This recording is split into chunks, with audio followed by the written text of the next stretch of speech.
Good evening friends. మనం వచ్చేసి కొన్ని క్వశ్చన్స్ డిస్కస్ చేద్దాం. మన మోరాంజీ 7 ఛానల్లో వచ్చేసి మనం కొన్ని క్వశ్చన్ డిస్కస్ చేద్దాం.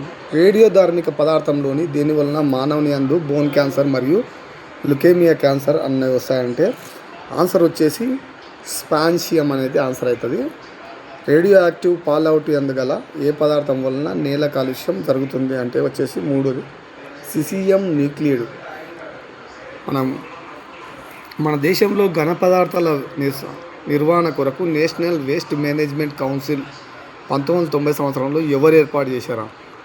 అప్పుడున్న కాలంలో అంటే కేంద్ర పర్యావరణం అడవుల మంత్రిత్వ శాఖకు సంబంధించిన మంత్రిత్వ శాఖ. ఇంకొకటి చలనరహితమైన కాలుష్యం అని ఉండదు, వచ్చేసి భౌమ్య కాలుష్యం. కింది వాటిలో ఏ ఘన పదార్థాలను పునశ్చక్రియం చేయవచ్చును అనేది ఇంకో క్వశ్చన్ వచ్చేసి గాజు, లోహము, పేపర్ అనేది ఆన్సర్ వచ్చేస్తుంది. మీకు ఇవి గత ప్రశ్నపత్రాల్లో వచ్చిన ఆన్సర్లే.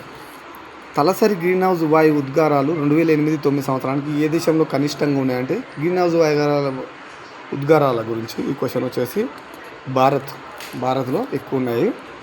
గ్రీన్ హౌస్ వాయువులందు CO2 మొదటి స్థానంలో ఉండగా రెండవ స్థానంలో ఏ వాయువు ఉంది? ఇది వచ్చేసి CH4 అంటే మిథేన్ ఉంది. మన దేశంలో Euro 2 ప్రమాణాలను ఎప్పటి నుండి అమలు చేస్తున్నారు అంటే 38 వచ్చేసి 2005లో. మీకు క్వశ్చనింగ్లో ఆన్సర్ ఇస్తున్నాను. Thank you friends.